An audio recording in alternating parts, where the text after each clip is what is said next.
Hey y'all, thanks for tuning into the Nintendo Drive. If you're hanging out with us on YouTube, be sure to like the video, subscribe to our channel, and ring the bell icon so you never miss an episode. Or if you're getting cozy and listening to us on your podcast feed, make sure you're following and leaving us nice reviews. You can also support the show on Patreon and pick up some awesome merch. Links to those and more are in the description, but let's get the show started.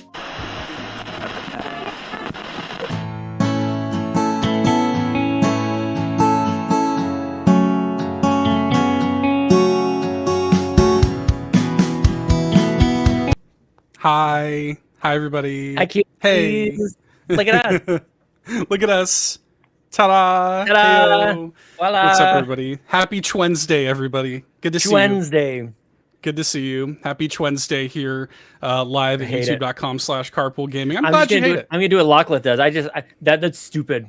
That joke you just made, that's really dumb. Yep, I think that's real dumb. I do want y'all to know, y'all don't get to see like kind of the pre-show that often happens when we all come in here a few minutes before we go live, and Lachlan is already done. She's already over us.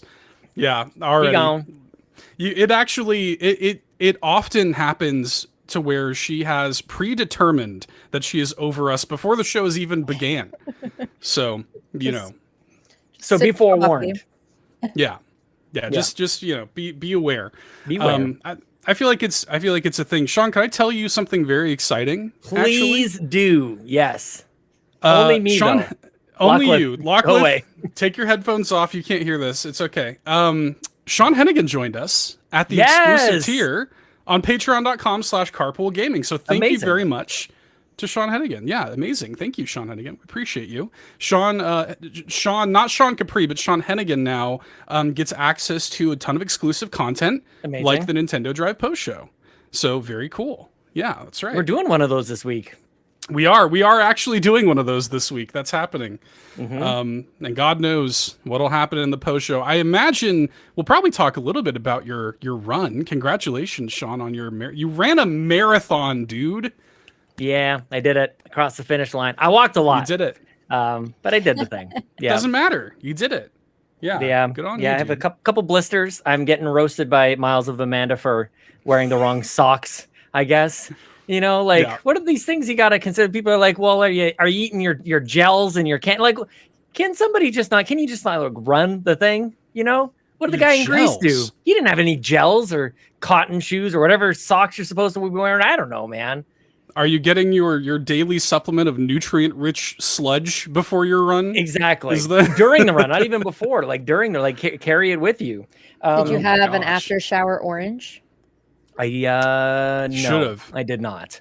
That would have been a GG's at the end. Orange slices should be handed out at halftime. You get the halfway. Right. Hand out the orange slices. Mr. Capri, we have your halfway orange for you here. That would be amazing. Dude, if my parents should, when you say Mr. Capri, I think my parents, obviously. Mr. Capri is my father. That'd be great if you get to the halfway point, here's your apple slice, your orange slices. I did get a Red Bull at the halfway point. That was pretty sweet. Yeah, you know was those the Red Bull sugar? Full sugar Red Bull. I had you guys, I had so much sugar. Oh boy. Yep. Is that good? Is that good on the run? The sugar? I don't know. Okay. I'm sure I will hear about it. But it happened and I finished, so maybe I wouldn't have finished without it. I don't know. It's hard to say. It gave you wings. You flew to the end. Yep. I really wasn't feeling like I was flying at all, but it was great. There was people. I mean, we'll talk. You know what? Pin it for the post show. Pin it for the post show. Pin it. We're not talking about running here. We're playing video games. We're not doing healthy stuff or whatever. We are playing, and this is actually, we do have quite a stacked show tonight, and I wonder there's a lot to talk about tonight, and I wonder where to even begin. Should we start by talking about the games that we've been playing, because y'all have been playing a lot of video games actually, or should we get straight into the big news of the week? We're not a news oriented show, but there was a fairly major piece of Nintendo news that we do need to comment on, and I wonder if we shouldn't just hit that at the beginning.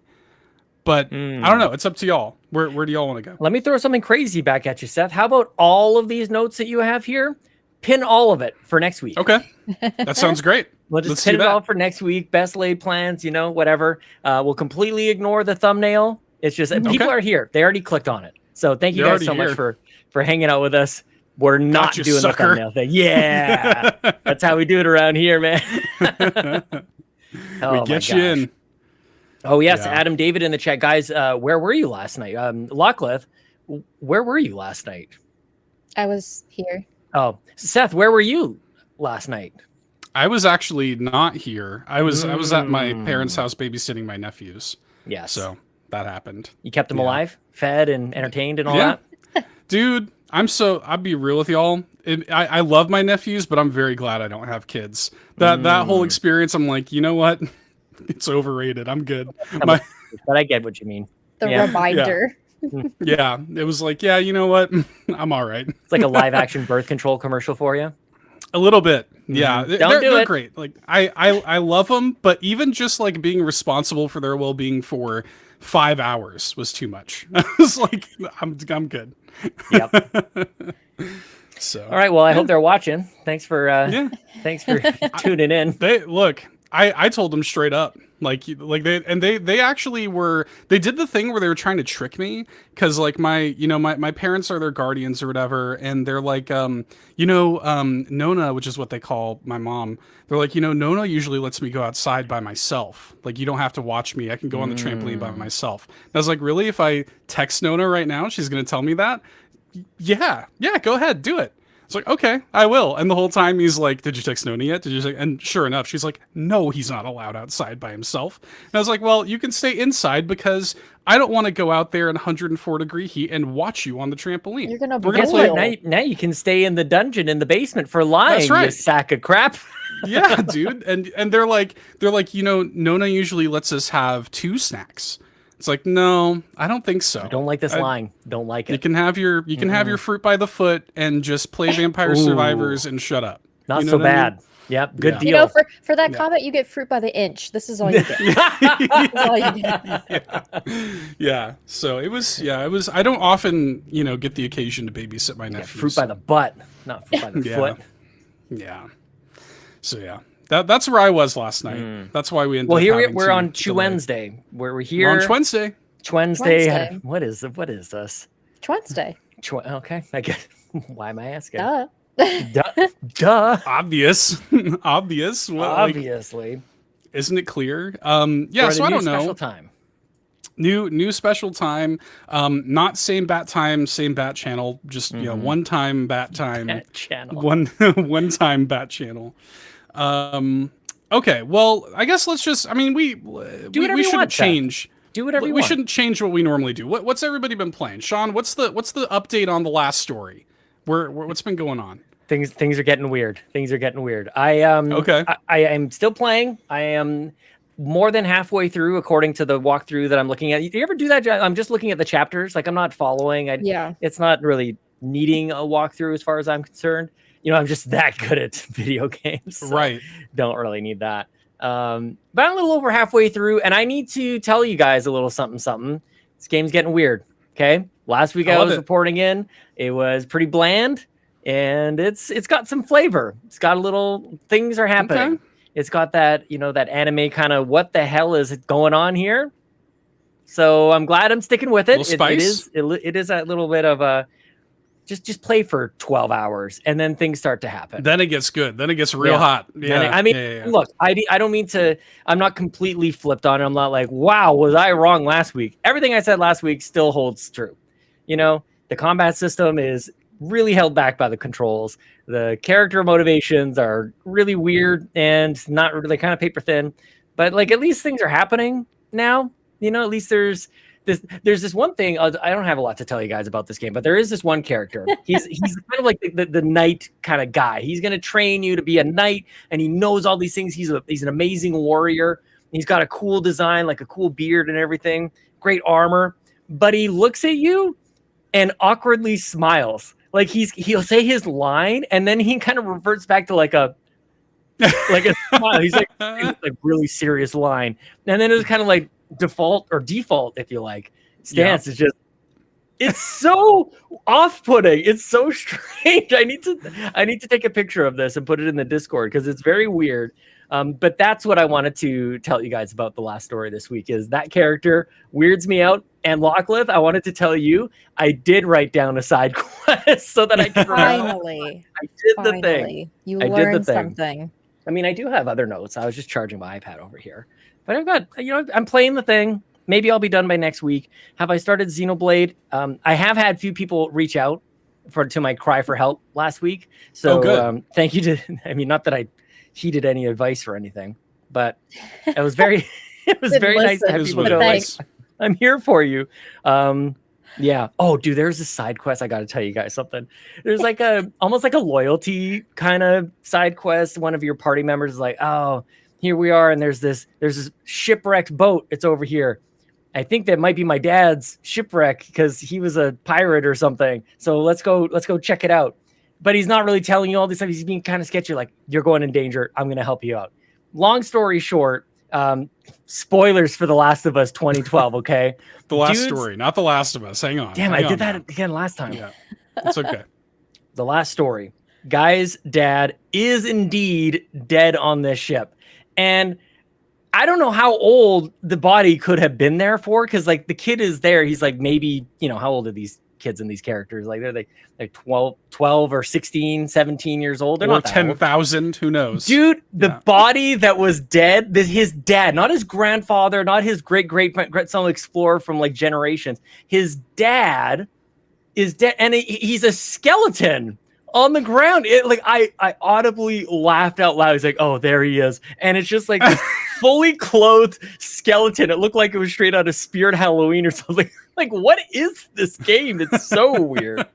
But Sean doesn't have a lot to say about the game this week. He didn't have like a reaction. He didn't have like any kind of like reaction. Oh, like there's my dad. Like there he is. Yep. I knew he'd be here. And there he is. Oh, my dad is dead, and that's his skeleton. That's his skull, just on top of all of his clothes. So, yeah. Yikes. More to come. Stay tuned for next week on The Last Story, 2012. I can't wait. Yes, there it is. Oh, we saw people were talking about this in the Discord. A bunch of creators out there, podcasters, YouTubers, and whatnot. They're all talking about The Last Story now. It started here, okay? It started did start here. Definitely here. Nobody else was talking about The Last Story but your boy. Okay. Nobody else wanted to until now. Well, there it is. Hashtag trendsetter. Yeah. Exactly. Trendsetter over there. Okay. And a little Mario run. Just I was going to say, I see in here a little Mario run. Little Mario B tier Mario run. Yeah. Yes. Yep. Pretty fun. Yep. Add me as a friend. Whatever that does. If y'all could see our like notes for the show, like Sean put The Last Story in parentheses for the Wii, and then for Mario Run he put in parentheses on iOS. Like these notes are for nobody but us. I just want to make it clear to everybody involved. Didn't know where these were available. It's not on Switch. No, thank you. On the Nintendo Drive, I will not talk about Switch games. Could I talk about Tears of the Kingdom, which I bought? Not going to. Could I talk about Pikmin 4, which we have in the household? Not going to. The Last Story. Both of these games are Nintendo games. That's true. So that's true. Yep. I'm glad you let me go Sean, first. You guys can take it away from here. Well, can I ask you something though, Sean? Because I imagine you might talk about this on the Xbox Drive this week, but this is a game that's on Nintendo Switch, and I talked about it for like 20 minutes last week. I want to know what you thought of Marble It Up. Oh, yes. I want to know about this. Oh my gosh, this is a video. Thank you for bringing it up. Yeah, I will talk about it a little bit, but it's probably better for me to talk about it here. Like, you care about this game. Donnie doesn't care about anything I'm playing on the Xbox Drive these days, and I love them. Fair. What a cool game. Very cool music. And you know what? This is the thing about, I did get a code from ID at Xbox. We get a bunch of indie games over there, so that's very cool. But Chivos, man. That game's got Chivos like crazy over on Xbox, and it's wonderful. I kind of get what you mean though. Like it's got just a ton of levels and nice variety. And I was playing for maybe an hour before it kind of gave me a hint. And it's like, if you hold down on Xbox, it's the A button. You just kind of hop along, and that gets you like all this crazy speed. And it's like momentum. Okay, this game is opening up here a little bit. Mm-hmm. Yeah, dude. Yeah. So I'm going. I don't know if anybody else is playing in the community. I don't know if anybody else is playing on Xbox. So I'm not seeing like friends' times or anything showing up. So that is stopping me, I guess, from replaying as much as I am. But like right now, it's like get Chivos for getting a gold medal on all the level in chapter 1 and chapter 2, etc. And that's got me replaying stuff. This is classic Sean arcade style video game. Neon White, dude. It's got that same kind of like quick, fast finding skips. It's got all that. Yeah, man, I love that game, and it's been cool to see people like kind of latch onto it. Like people either on Switch. It's got full crossplay. I played a bunch of multiplayer with Bowsah the other night, and like you can just pop in there and just like we were playing like Marble Rocket League. Bowsah and I the other night. And super fun, man. So there was one level where I was just trying to race to the end, and then I kind of just like accidentally bounced off a hill and got really high up there, and there was there was like a secret item like sitting up there. I'm like, how many of these have I missed? I got to go back? There's one in every level. Every level. Yeah. Oh, okay. You guys take it from here. I'm gonna go play Marble It Up. I'll be back for the post show. That's all the video games I have to talk about, anyways. Yeah, I'm glad you're liking it. I did not play Baldur's Gate this week. Good God, you guys. Oh, that's okay. That's all right. Locklith, what have you been playing, my friend? I started and finished the game Flutter Away on Friday. Yes, that was fun. I didn't realize they also made an iOS game called Flutter something. Oh, I saw something very similar. And it's specifically with the butterflies, and like it's like a collection type of thing. And I can't remember the full name on mobile, but it's Flutter, and it's the same. Like I think it's the same people because it's like the same art, the same like logo. But yeah, I played all of Flutter Away on Friday, just a chill. I don't know what you call it, just not a walking sim, but it's a photography game. A photography game, yeah. You're just exploring exploration type game. Just taking photos of Canberra or Cam something. Cappy Barbara. Cappy Barbara, yes. Cappy Barbara was her name, yes. You're muted, Sean. Yeah. He's like, I have no mouth and I must scream about Cappy Barbara. Cappy Barbara Streisand is what I was trying to say. That was such a good one. Ruined. Got him. Ruined. Got him. Whatever. Cappy Barbara was her name. And it was cute. It was adorable. It's a cute game. It was so chill. And there was a couple times where I had to go like use a restroom or go grab like a drink or something. And so I would leave it on the screen with like the fire crackling and like the music, and it was just perfect. So chill. Friday night game. It's supposed to be like 45 minutes to an hour, and it took me 3. It took me 3 hours to play the whole thing. But we just chilled. It was fun. It's that kind of game. You could stop and smell the roses. It took me about an hour and a half. But you could stop and smell the roses if you wanted to and spend a lot of time. I did it all with that.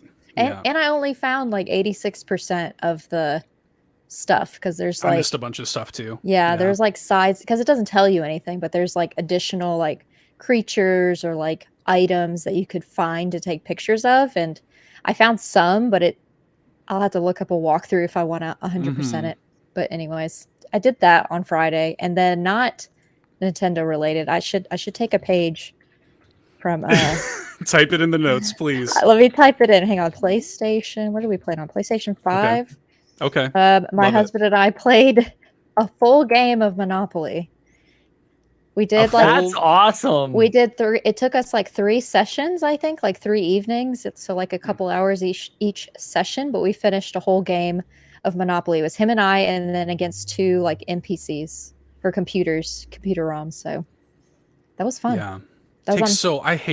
I hate Monopoly. I really do. I'm sorry. It takes so long. The video game version was actually pretty legit, and I like that you can save it. You don't have to physically take out the whole board.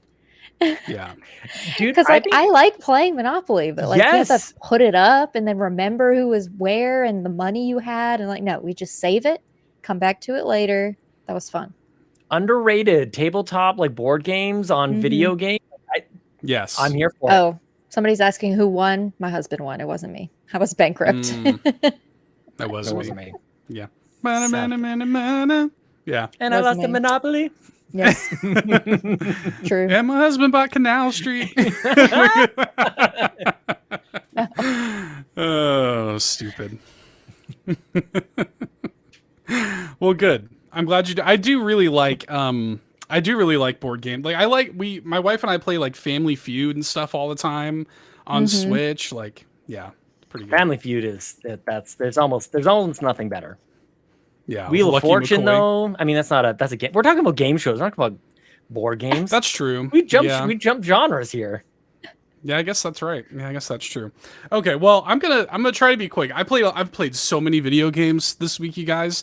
I have played a ton of video games, just like since we last met. First of all, Bomb Rush Cyberpunk came out, which was my most anticipated game of the year. I streamed it for like 6.5 hours on the All In channel. I should say, Team Reptile did give us a code over at All In for that, so disclaimer there, I guess. But man, I love that game so much. It completely lived up to my hype. If you are a Jet Set Radio Future fan, you should just buy it. Like it is Jet Set Radio 3 effectively. Made by an indie studio. It's incredible. I have a couple little complaints with it. I think the combat is like annoying and bad, and it doesn't need to be in the game, and it didn't need to be in there in Jet Set Radio Future either. But like basically everything else about it is just pitch perfect, man. It's so good. It's excellent.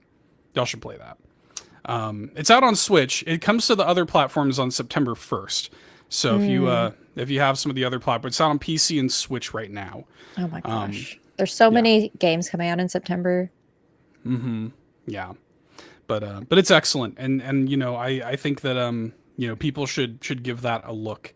I can't see in the chat, says Seth, I tried Anna Lynn but kept failing miserably. Any tips? Anna Lynn, for those who don't know, is it's almost like Spelunky meets Pac-Man. It's like a arcadey, kind of game. My only tip for that, just like any arcade game like that, is just to keep playing and like learn the system, learn the way the little snakes move, and keep an eye on their movements. And you can sort of trick. They go into like they go into like little doors and stuff. You can kind of bait them that way. But it's a difficult game. It's an arcade game. I can't see. So just give it time. You'll learn it. You'll get there. I believe in you. Yeah. So I played that. Curse Crackers, for whom the bell toils. Stop. Tolls. No, it's toils. No, I thought know. It was tolls. I watched the very start of your video on that, and you thought it was tolls, and it makes sense. I mean, that is so what it's referencing. The main character's name is Belle, and she does toil to get her boyfriend back. And it is a like Game Boy Color style platformer. All In also got a code for this. Full disclaimer. It comes out tomorrow on the Switch, so Thursday, as we're recording this. And it is just this excellent, fluid Game Boy Color style platformer where you have this so the main character is Belle. She's like an acrobat. Looks like she's right out of like Sailor Moon. It's really good. And then she's got this little floating like Belle companion named Chime, and you can take him and throw him and use it to defeat enemies, or you can throw it underneath you for a second jump. And it's just really good, like smart level design, great music, the visuals, the colors. They're doing it right. Real good.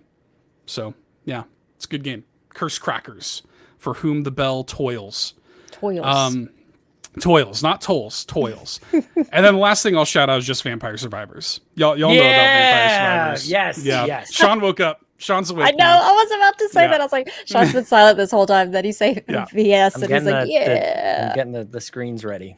Dude, Vampire Survivors is so addicting. I've probably put, I mean, I don't even know, but I've probably put like 10 to 15 hours into it, like since it came out on Switch. When I was babysitting my nephews, I had it up the whole time. We were playing co-op. It's got co-op now. Yes. My wife and I played some co-op. It is just, and that game, by the way, is way more like interesting than I initially thought it was. Mm-hmm. Like it goes to some weird like places. fourth wall breaking kind of places. It is crazy.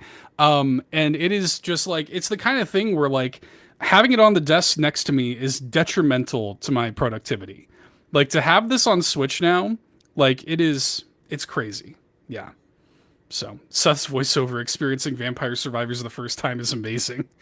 Yeah, it was one of those where like the dopamine structure of Vampire Survivors is so perfectly tuned. Yep. Like they have just figured it out. Like it is just, I can't imagine a more, perfectly tuned dopamine drip experience than Vampire Survivors. Jarden asks, does Switch have built-in achievements at all? It does.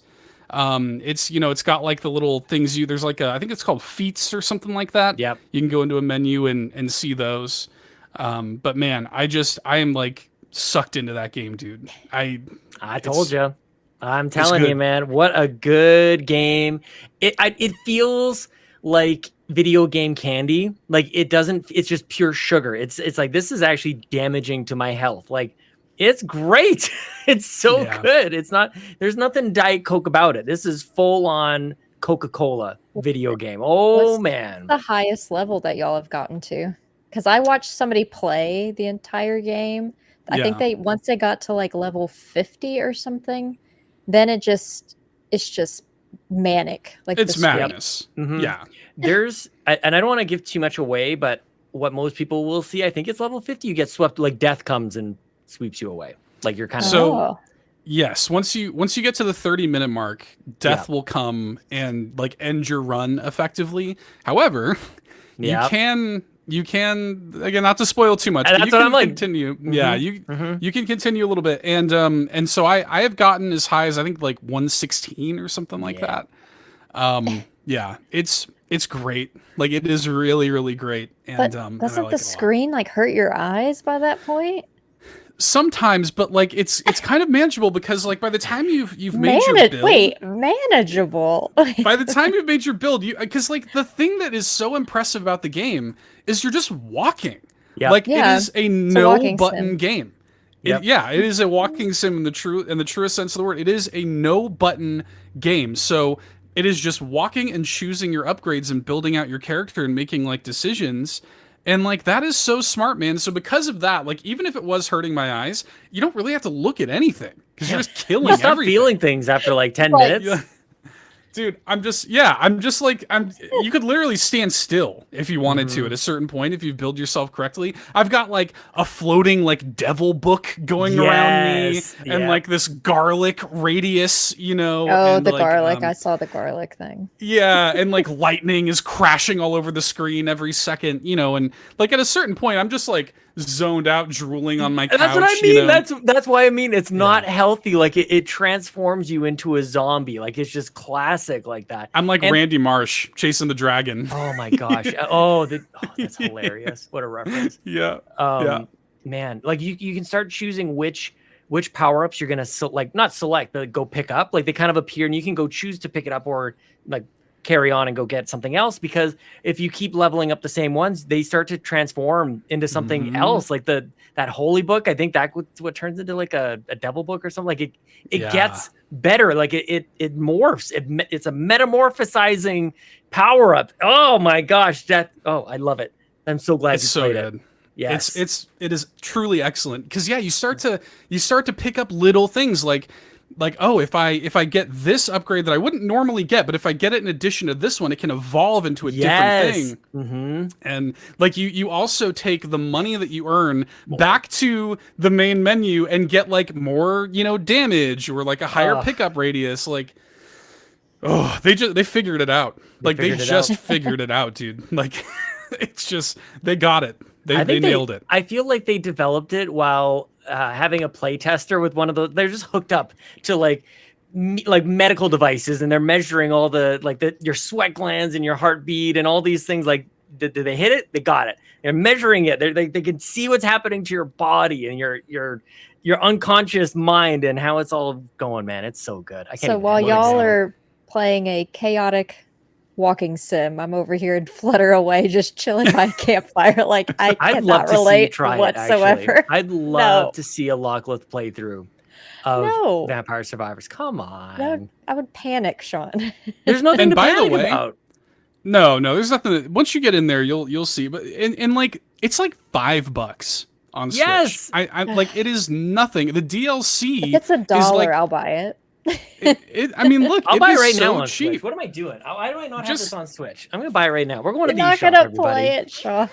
It's so well. It doesn't matter. You know, that's not the point. You know, not the point.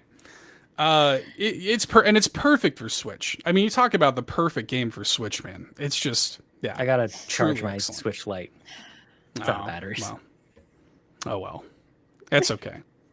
Yeah, you should try it, Lockleth. I think everyone is telling me, but no. Join us. The chat is saying yes, do it. Just don't panic. It's so worth the eye pain. No. No, thank you. Jardin. No, thank you. Yeah. It's a good game. But I've just I've just been playing a ton of games. Like between Bomb Rush Cyberpunk and Vampire Survivors alone, I think that like I have put more time into video games this week than I have since Tears of the Kingdom came out. Oh, I think between those two games, I think I've put like 50 hours into video games this week. Like I've been playing a lot of games. I've been #gaming. You know what I mean? #gaming. Like put it in the comments below. #gaming. #gaming. I've been a true gamer this week, man. Just Mountain Dew and Doritos, like just doing the thing, you know? So, yeah, that's what I've been playing. Should we talk about the Mario elephant in the room? The elephant Mario in the room? No, we're going to pin it because I'm excited for Fae Farm in September. That's true. I'm excited for you to play it. Fae Farm. Yeah. That's all I'm waiting for. That's all I'm waiting for. That and Paleo Pines at the end of September. Yes. Paleo Pines is coming at the end of September as well. I'm looking forward to that. There's some really, there's some crazy stuff coming out. Minico's Night Market and Paleo Pines, I think, come out the same day. Same day. Yeah. We're screwed. I don't know what to play. You ever think about like those words you just said? Like, what are those words and what do people think when they hear them, when they don't know like that you're talking about video games? Like, you ever just like think about like an outsider just kind of coming into these video game conversations going like, what are you grown-ups talking about? You are full on like, what are you waiting for? What game? It is a different language. It's a different language. Yeah. And we're all like, yeah, absolutely. And somebody else walks in like, Fae Farm, Paleo Pines, Minico's Night Market. We might as well be clicking and booping over here. Like if my mom like came in, we'd be speaking Swahili in here. Don't know what you dorks are doing with all these video games. I'm going to go back and watch Survivor. Yeah. Like that's so much better. Yeah. I'm excited. September's stacked. That's basically all I wanted to say. Okay. All right. Well, let me unpin it then in that case. Because of course, sad news, this week, Charles Martinet, the longtime iconic voice of Super Mario, is no longer the voice of Super Mario. Nintendo put out an announcement kind of like, out of nowhere on Monday morning. And I'll just read it here real quick. On Twitter, Charles Martinet has been the original voice of Mario in Nintendo games for a long time, as far back as Super Mario 64. Quick note, that's technically incorrect, which is weird. He did the voice of Mario before Mario 64. Well, actually, Charles is now moving into the brand new role of Mario Ambassador. With this transition, he will be stepping back from recording character voices for our games, but he'll continue to travel the world, sharing the joy of Mario and interacting with you all. It has been an honor working with Charles to help bring Mario to life for so many years, and we want to thank and celebrate him. Please keep an eye out for a special video message from Shigeru Miyamoto and Charles himself, which we will post at a future date. Yeah, how are you? I mean, like, and what I don't want to do, is I've seen a lot of like rampant speculation online about why this happened or what's going on behind the scenes. We're never going to know what happened. We're never going to know what happened behind the scenes or why he's stepping down. And I don't like this sort of like, verbiage and discourse online that I'm seeing from people being like, clearly he's like deathly ill or like there's drama, like all kinds of crazy stuff that people are saying. I don't want to speculate on anything as much as I just want to like honor his legacy, man. Like, that is the voice of video games. His Mario, you know? I was going to speculate. Well, go. I mean, if you want to speculate. I'm just kidding. Then... No, man. What I will say is it is strange. You know, Nintendo will surprise us in a variety of ways, including in the fashion that they say goodbye to the voice of Mario. This is not weird. It's just different. I guess I don't know. I don't know if this is like, maybe it's a Japanese thing. Like, this is just how they do it. It seems like it should be a bigger deal. Maybe this video that they're going to put out will kind of satisfy that for me. I just felt like this was, I triple checked like what Twitter account was putting this out there, because I thought it was fake. Like, that was my first kind of reaction. I'm like, what the heck is this? That can't be real. That's not how you close out that kind of a career or phase or anything. Wanting like a montage of him in a video form, or I guess so. And I don't know if there's really a precedent here. I don't know that there's anything quite equal to what Charles Martinet has contributed to video games, and what his voice and his characters, like, he's brought these characters to life for so many of us for all our lives. So I just feel like a JPEG that, like, it's the same strategy that is used when a game is delayed.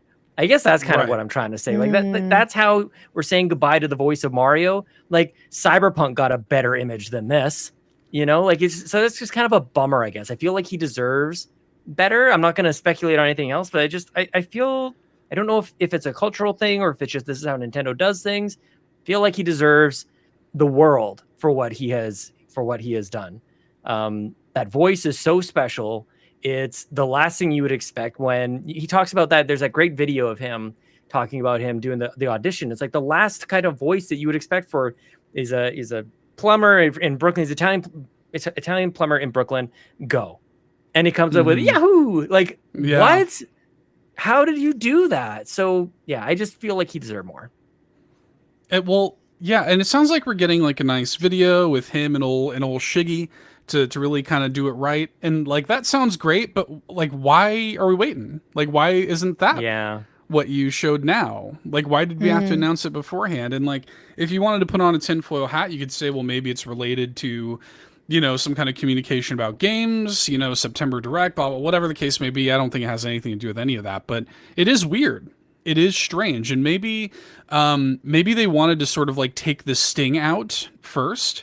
Like, maybe they wanted to sort of like go ahead and get ahead of it, and then later on, let's do this communication where now, rather than it being like all hurt when that happens, maybe now it kind of has like a little bit of a bittersweet, you know, sort of vibe to it than maybe a more hurtful one. Because I feel like the reaction that a lot of people had with this is like, clearly there must be drama happening behind the scenes, or, you know, or whatever. And maybe this removes a little bit of that, like parting it out. But I mean, I don't know. I truly don't know. Well, the news of this just upset Lockleth so much. She pieced out. So she's just gone. Hopefully Lockleth rejoins. Now, there she is. I wonder, Seth, if this has anything to do with, like, to your point about taking the sting out. Mario Wonder is coming out in 2 months? Yeah, just about. Charles Martinet not in that game, according to GameSpot. Always confusing. They look close. Yes. Yeah. So that's weird to me that we're not going to get, like, I guess we're not getting a Yahoo, like we're getting a silent Mario. Is that how that works? Is it? Well, we've heard it. We've heard him. Like, in the trailer, he's like, "Wow, he's Zowie," and he turns into the elephant. And what's interesting is with both. The really interesting thing is the fans called it. The fans knew already. There were a lot of people who were like, "Yo, that doesn't sound like Charles Martinet." And there were a lot of people with WarioWare Move It who says that doesn't sound like him either. What's going on? And personally, I couldn't tell the difference. Personally, I was like, that just seems legit to me in both cases. Turns out it was not him in either case. And Nintendo has confirmed that he is not voicing Mario or Luigi in Mario Wonder, and he's not voicing Wario in WarioWare Move It. He's done. The last video game performance that Charles Martinet has as Mario is Mario plus Rabbids Sparks of Hope.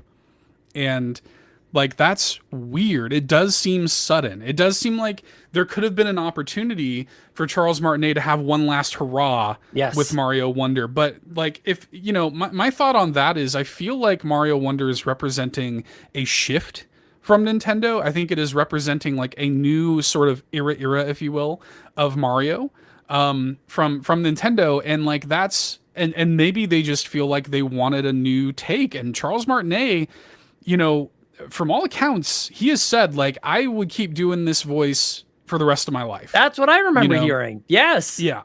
Yeah. This is what causes speculation, Seth. It is. The hell's going on around here? Yeah, this is what causes it. I'm not blaming anybody for speculating as much as I just don't like the sort of like negative dialogue. Don't let it sully the celebration of his yeah. I see what you mean on that. But yeah, it's like feels like we didn't even get to say goodbye, but he obviously like he's still here. But it's like we didn't get to know we were playing the last Charles Martinet Mario game. You know? Right. So I guess we have to go back and play more Sparks of Hope and to experience that. Like Odyssey's the last 3D Mario game that he voiced. See, that seems fitting. Like that seems okay. Odyssey was a big deal, very well received, a big game. It was, you know, it could have been received in a number of different ways, but I think it was pretty. The Nintendo dads gave it an 11 out of 10. So it's a great game. That's a great game, and it makes me curious too, because the vibe that I got, I hate how name droppy this sounds, but like I've interviewed the voice of Bowser, Kenny James, and I don't want to be like la-di-da. But there was a vibe from hearing him talk about it. Like Odyssey did feel like a big like hurrah, like a big like kind of culmination moment for those people. And I wonder, like, is everybody getting recast? Is it just Charles Martinet? Because guess what? Kenny James has been the voice of Bowser for like 25 years also. You know, like there's a lot of people who have been voicing these characters for the vast majority of their time having voices, you know? And like Charles Martinet is in a league of his own in terms of video game voice actors. This is a little more common in Japan, but you look at like a character like Sonic the Hedgehog, who's had like 5 different voice actors.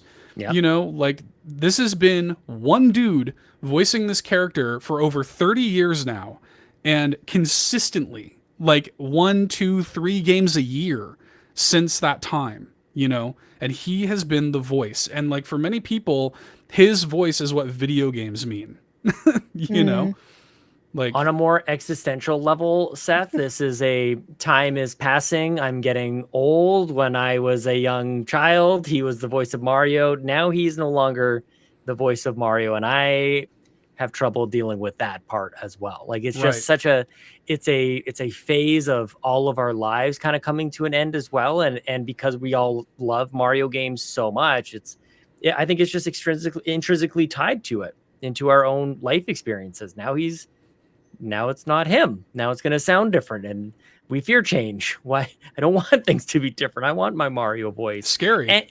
And or is it somebody doing the inflections that he kind of came up with on his own? Like, is that what the future holds for Mario? Is just a guy doing like somebody doing like a Yoda impression? Like, it's not like you want Frank Oz. Like, you just want the guy. You know, you can always tell. Yeah, it's weird, right? Because like you know, when you look at Mario Wonder, and you have to think like, you know, there's a lot of voice acting, even just in that one trailer. Those flowers are like speaking full sentences in that Mario Wonder trailer, and you gotta wonder, like, is that something they're trying to do? Is that Charles Martinet? Yeah, Charles Martinet cameo is the flowers, but not Mario. Are they trying to make Mario, and this is again a post Mario movie world where Mario is speaking in full sentences and stuff like this? Are they trying to move to like a reality where Mario is like talking? My response to that would be Charles Martinet could have done that. But you know, but also you don't know. I mean, it could have been that he wanted to be the one that bowed out. He maybe it was his time. Maybe he's like, yo, I want to retire, but I don't know. I mean, like I truly don't know like what the, you know, what happened behind the scenes. I don't think we'll ever know, but he's happy about it. And this Mario ambassador thing is probably going to get him like some kind of a paid gig for the rest of his life, to be honest. That's what I'm thinking. And that's the thing I think is somewhat consistent with Nintendo, because it's sort of similar like with Shigeru Miyamoto. Like he's not actively involved creative in developing fellow.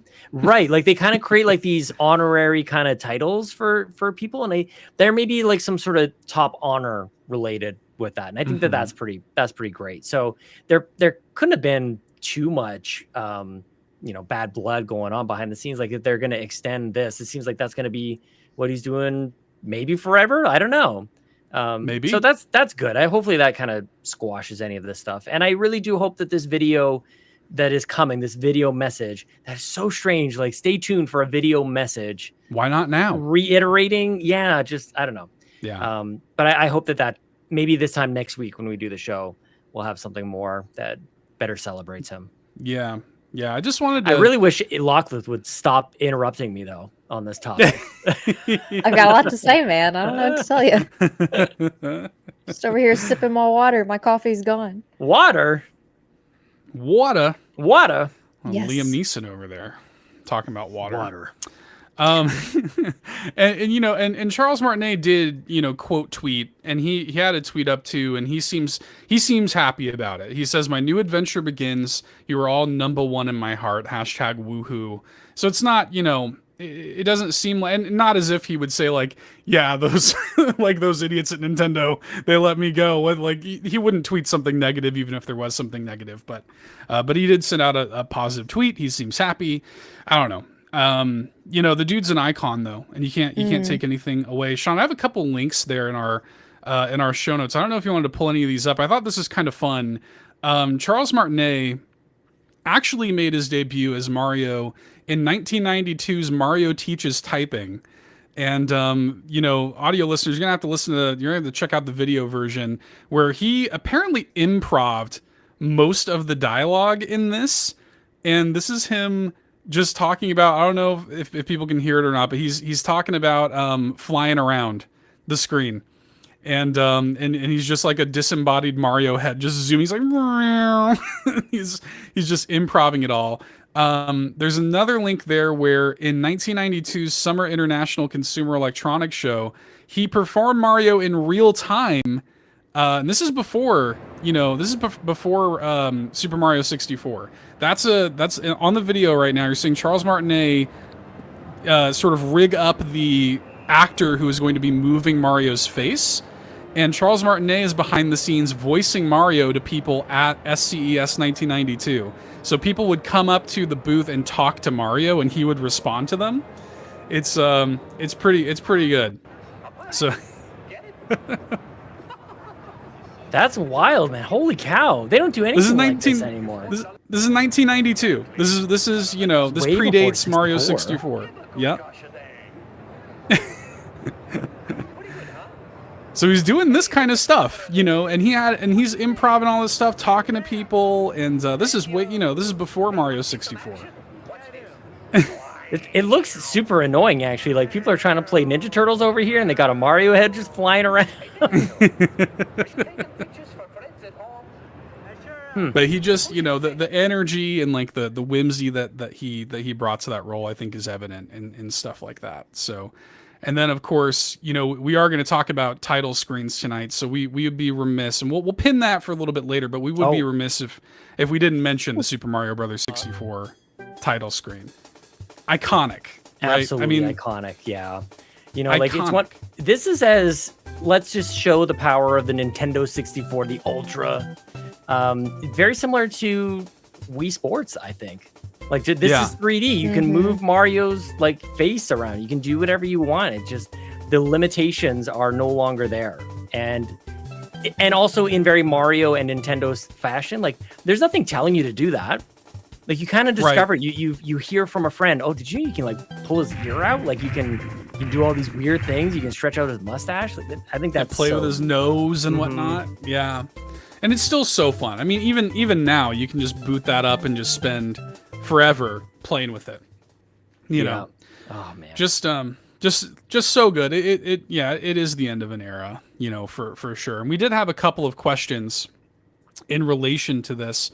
The first one came to us from Presto the Magnificent, who says, "Who would you have voice Mario?" That is a question, right? As we're moving, somebody is voicing him. Nintendo's response to this, by the way, is wait until you beat the game. You'll see their name in the credits. Which is crazy. That's amazing. They put that on the internet.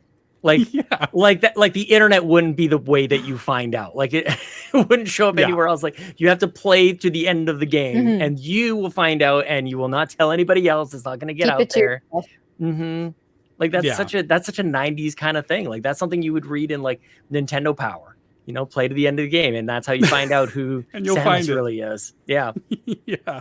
What a crazy response. But you know, do y'all, I mean, other than the meme like Chris Pratt, you know, I know. Is there I got an answer. Okay. Jeff Goldblum. That's a good one. He just rambles on. Just don't even give him a script. Just have him talk about random stuff. I love that. Yeah, I love just have him go. I love him too. Yeah, who doesn't love Jeff Goldblum? I mean, that'd be pretty good. It's not a very good rendition of him. It's like a chibi version. Right. That's a well, but it's the pose from Jurassic Park. There you go. That's old Jeff. That's Silver Fox Jeff Goldblum. Oh yeah, right there. Yeah, that'd be great. I'd be into that. Yeah, I don't know. I don't really have any like. I can't think about the next guy. I'm not over Charles Martinet yet. You know what I mean? Like it's hard for me to think about the wound is too fresh. Yeah, it's too fresh, too soon. You know. But I will say though, to the credit of because I look at Mario a little bit like Mickey Mouse, where like there have been a few people who have voiced Mickey Mouse, and at a certain point, these characters and these voices are bigger than the actors that played them. Right. And like the person who is taking up, whoever it is, the person who is taking up the mantle, like it fooled me. Like watching the Mario Wonder Trail, I'm like, yeah, like seems legit. That's Mario. You know, it sounds like Wario to me. You know what I mean? So like they're kind of, I think, doing a good job, you know, for what it's worth. So yeah, we'll see.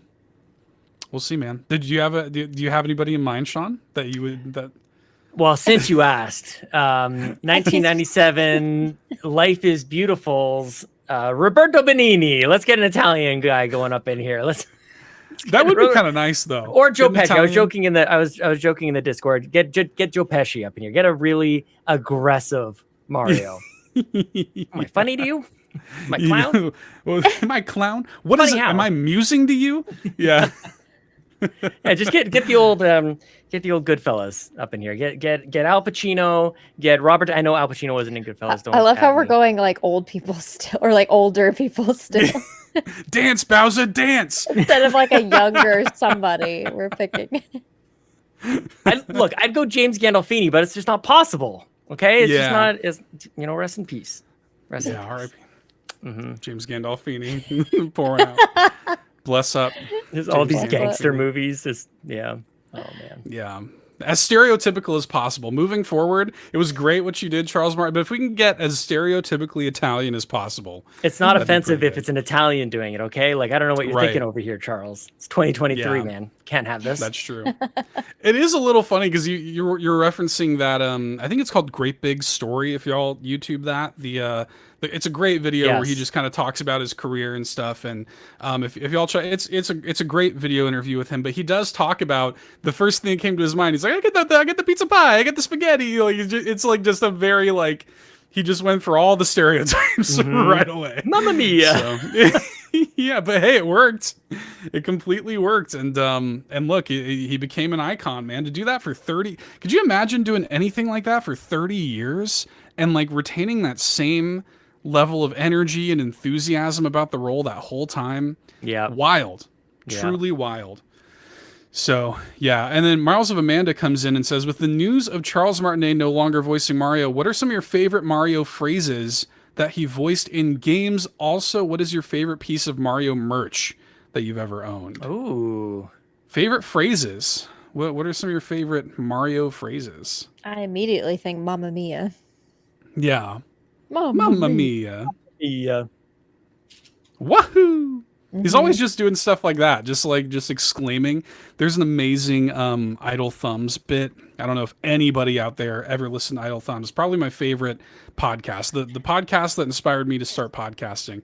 There's an amazing bit where they talked about, you know, when you finish a Mario level and he'll say something. you know, the common thought is that he's saying like, it's so nice. He'll like say something like that. They were like, what does he say? Like it sounds like he could be saying like pizza tonight or like threat neutralized. Oh my gosh. They're talking about, oh, I love that. I love that bit. But I love like, I just love how joyous he is. I love all that stuff. Well, you know, and with Mario 64 in particular, we're so just wowed that Mario is talking. Like, what is even happening right now? This is crazy. But of course, it's very, I think you said Mickey Mouse before, very, I think, apt comparison. The pitch and the tone, but also just iconic. This character, very important. But with the 64, the sound quality wasn't the best either. So, like, he was saying things that you didn't really know, like, so long, the King of Bowsah. Like, people didn't think that's what he was saying. Like, people thought he's saying other things. But one of my favorite things to this question, if you leave the control, everybody knows it's not a secret or anything. Like, you just, like, don't move Mario. And eventually he kind of falls asleep. I'm tired. I'm tired. My wife and I say that all the time. My wife and I we say, whenever we're tired, we say that we'll yawn. Oh, I'm tired. Like, we do that all the time. It's iconic. Not a Mario game, Mario Kart, but Battle. That's one that my wife and I say all the time. Battle. Even like when somebody says battle, unrelated to video games or anything, I say it kind of like under my breath. I just kind of utter like battle. Like I kind of have to. I have to do it. Call and response, Pavlovian response. I like whenever you get into a Mario Kart title screen. Speaking of title screens, and it's just Mario Kart. You know, and you just like Mario Kart 8. Mario. I can't so even good. do it. It's just so. That's how I start the Xbox drive. Hey everyone, it's me, Mario Kart 8. He's just so stoked. He's just so happy to be playing Mario Kart, dude. I'm like, hell yes. Let's play Mario Kart. Yeah. So good. That's the one, like if I, you know, I'm sure that whoever is the next voice of Mario is a steadfast Nintendo Drive fan. And I hope they're listening. Screaming. Yeah. Just keep that level of joy and energy. Keep that true to the character, because the voice is one thing. I think a lot of people can kind of do the Mario voice. That's fine. But you have to maintain that just unabashed, like reckless abandon, let loose, full joy. That's what Mario is, man. There was a quote, I think that I think Charles Martinet has this great quote where he says like Mario never says no. Mario never says like let's not do that. People pleaser. Yeah, he's a people pleaser. He's like, yes, let's do that. Let's go. Like, let's, you know. He went to improv school. Yes, and. That's right. Let's go. Let's go. What a, like, where does that come from? I love it so much. Keith David for Mario. Keith David for Mario. Yeah, let's go. Keith David of Mass Effect fame, of course. I'm glad you said that because I had no idea who that was. Gargoyles. Probably know him from that. Okay. He's Dr. Facilier in Princess and the Frog. People might know him from. Yeah. People are wanting us to say, like, is it Joe or John DiMaggio? One of them's a baseball player, I'm sure. Oh, yeah. But the other one Joe's is the baseball player. Yeah, John DiMaggio. Yeah. DiMaggio, yeah. Do y'all have a favorite piece of Mario merch that you've ever owned? It's more Nintendo, but it's still Mario, I guess. It's a Super Nintendo Christmas ornament. It's the actual Super Nintendo. Like you press the button and it plays the Super Mario World theme song. And it's just like, yes, it's beautiful. Yeah. I can't remember where I got this. It's not Mario, but it's Luigi. And I've had it for such a long time. I think it was one of those like blind, like packages or whatever. But anytime I like clear out my stuff, I always think about it and I'm like, no, gotta keep it. Don't even know how long I've had it, but it's always sitting on my desk. Well, I do have a little show and tell myself. I wanted to show y'all these. Ooh. The Mario 35 pins that you had to like click refresh on the website for like 3 hours straight to get. Which you did. I did it. I really love them a lot. They stay in the box. I'll never like put them on my bag or whatever. But they're great.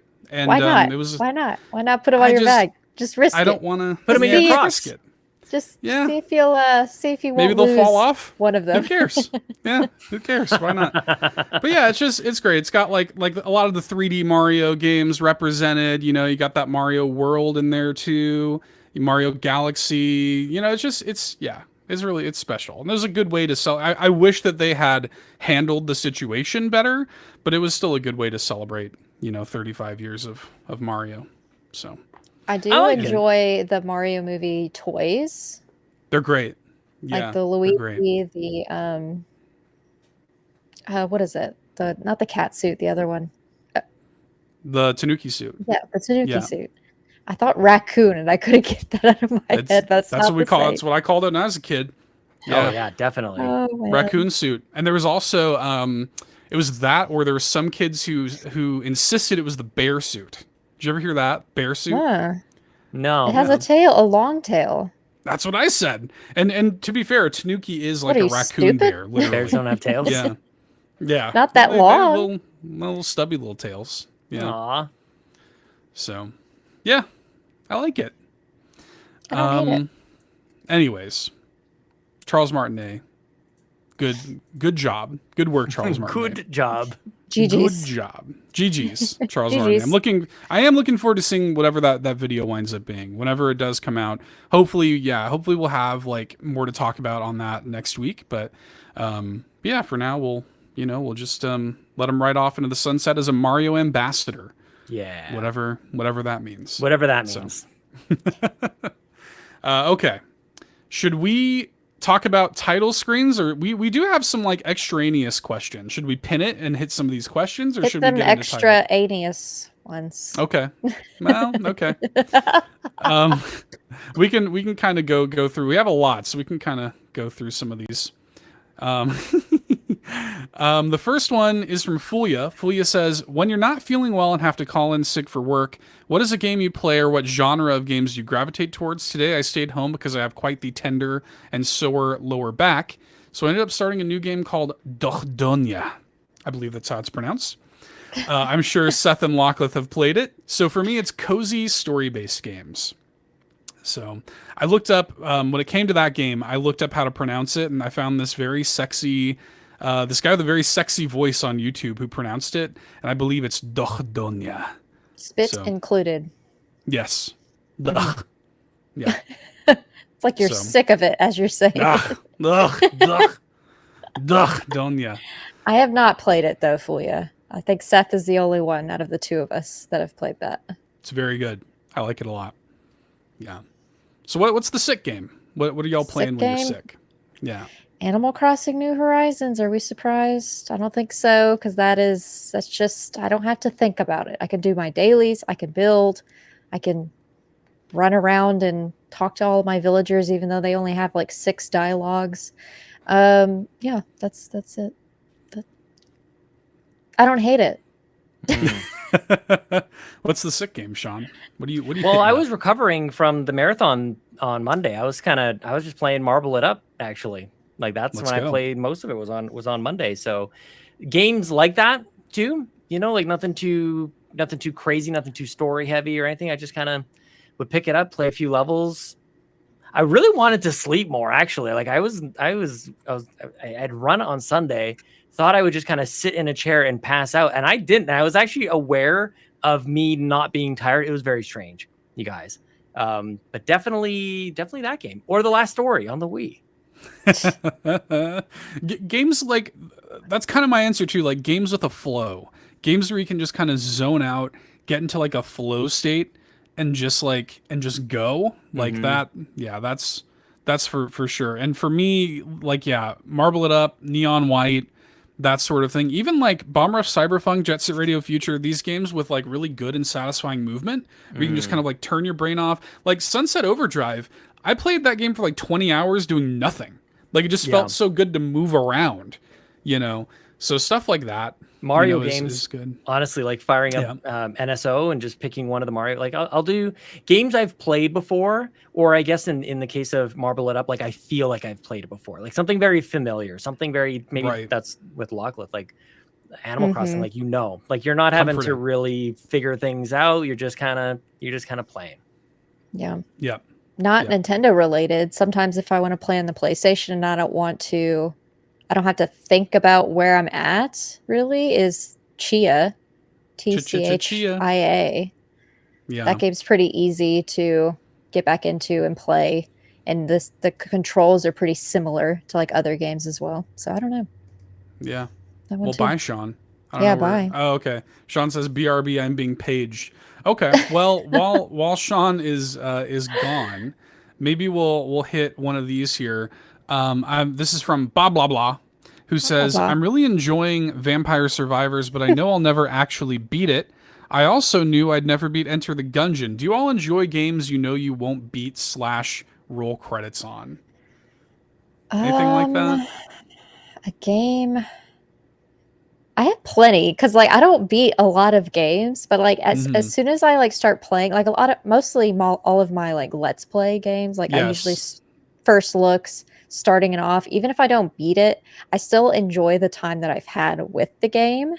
And so maybe eventually I'll beat it, you know, at a later point. But like Little Nightmares, I've played the first one, but I haven't finished it.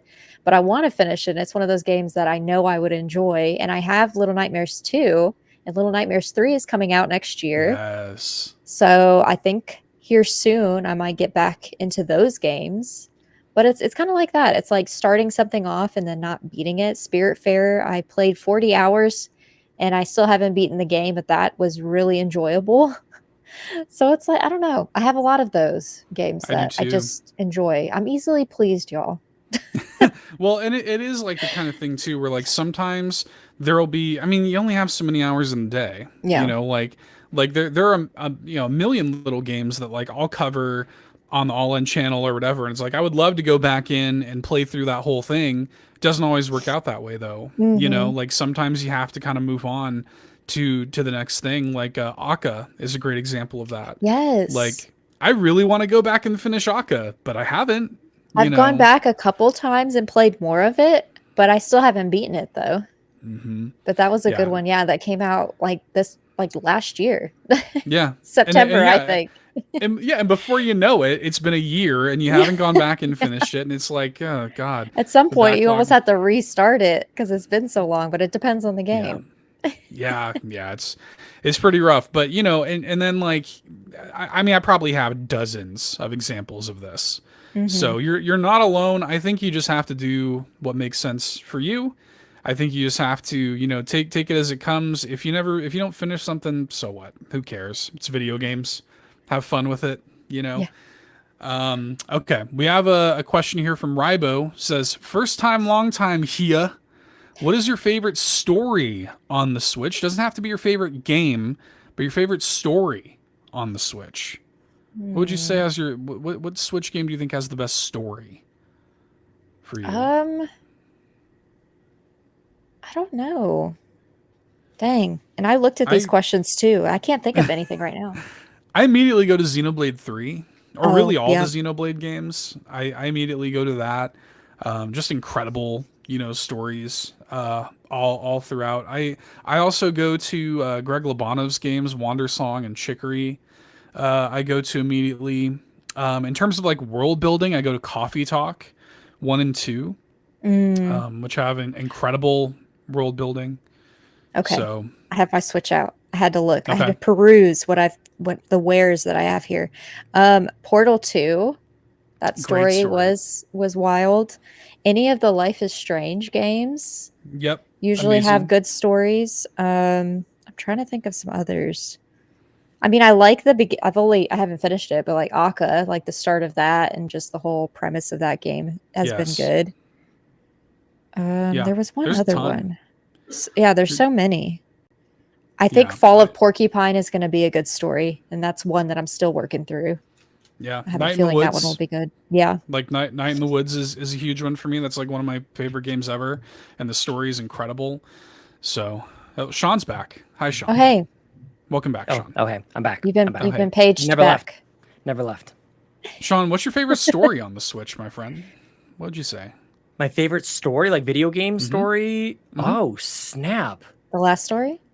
The last story. Not on Switch, though. Not on Switch. Come on, man. Bring it up. Let's go. That's not my favorite story at all. What did you guys say?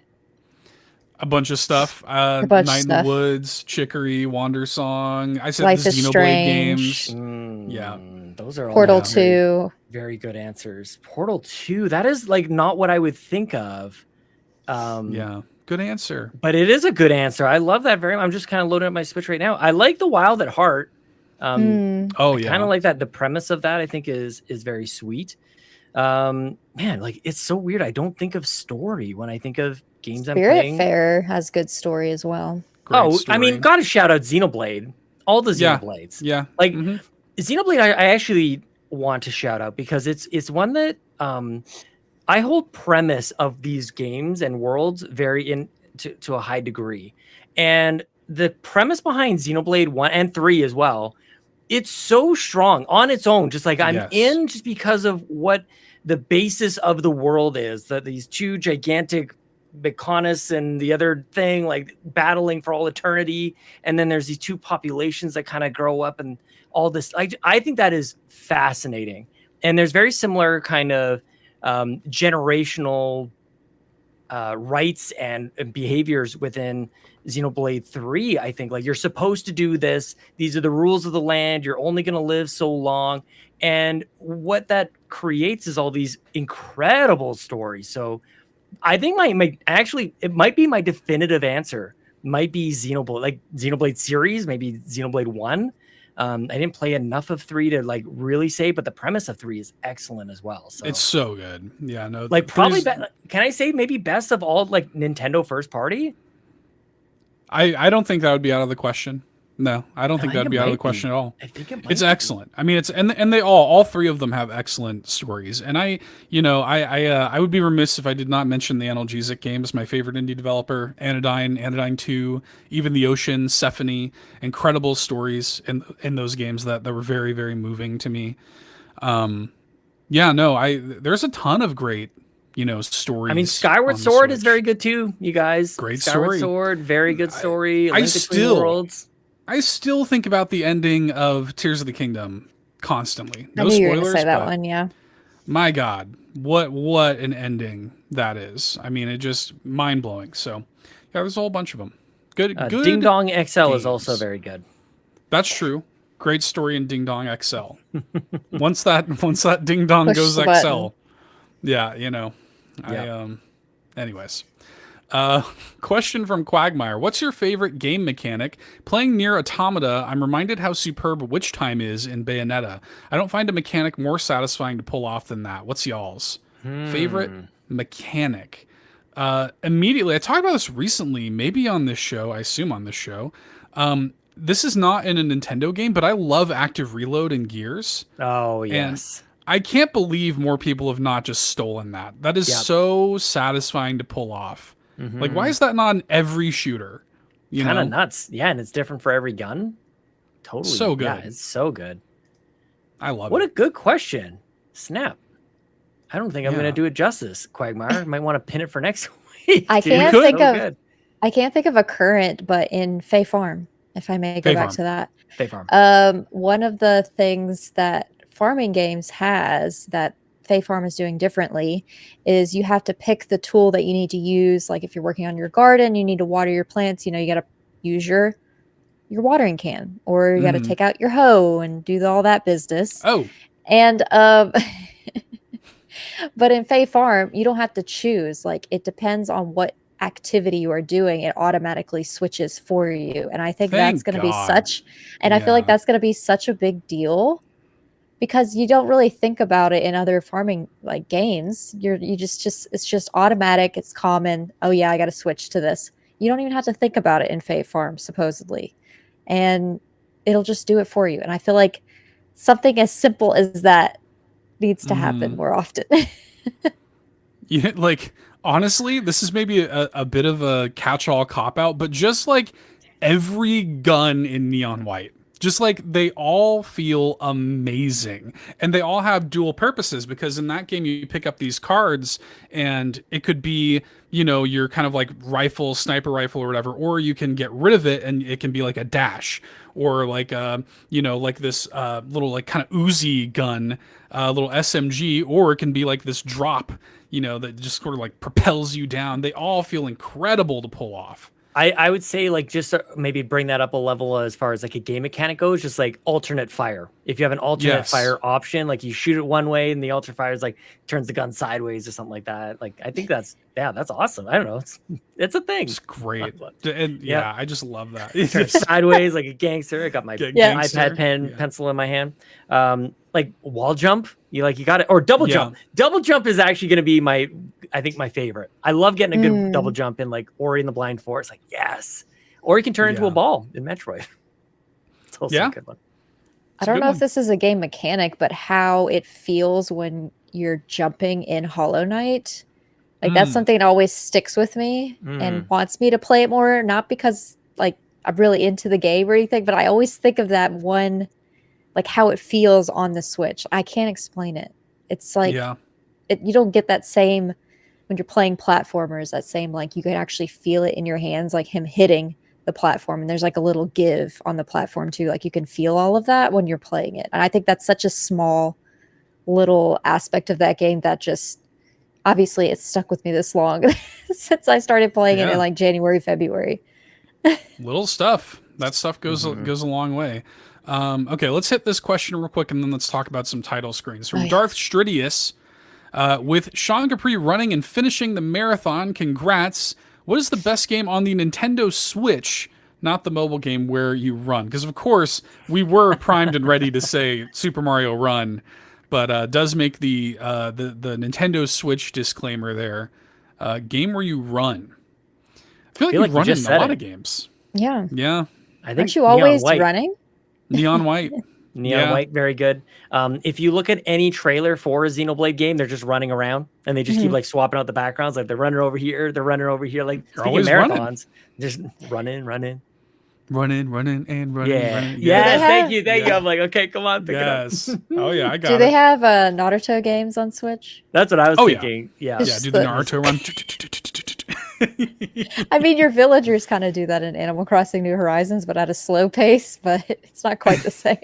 I love the in Okami when Amy runs, when you play the Switch version, you can feel on the HD Rumble her 4 like feet like kind of pitter pattering on the ground, and that's a really satisfying run. I really like that a lot. I was gonna say Ring Fit Adventure, where you physically run. You actually run. Yeah. Where you physically have to run in place. Yeah. That's a great game. Not gonna say Sonic. Definitely not gonna say Sonic. No, that's the worst. No, I panic. No. Can't mention Sonic, of course. Frontiers demo.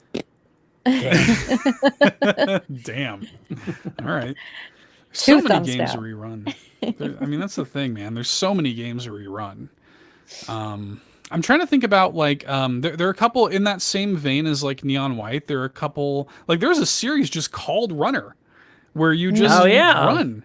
And it's like a speed running kind of game. By the way, narrated by Charles Martinet. Wow. And in Runner 3, you could just unlock Charles Martinet as a playable character. So good. That's a great answer. That's a Switch exclusive, isn't it? Runner 3 was? I think it started was out on as exclusive at least? I think it might have been on Wii U. But yeah, I think it's a Nintendo. I think it at least started as a Nintendo exclusive. Oh my gosh. Yeah, I do.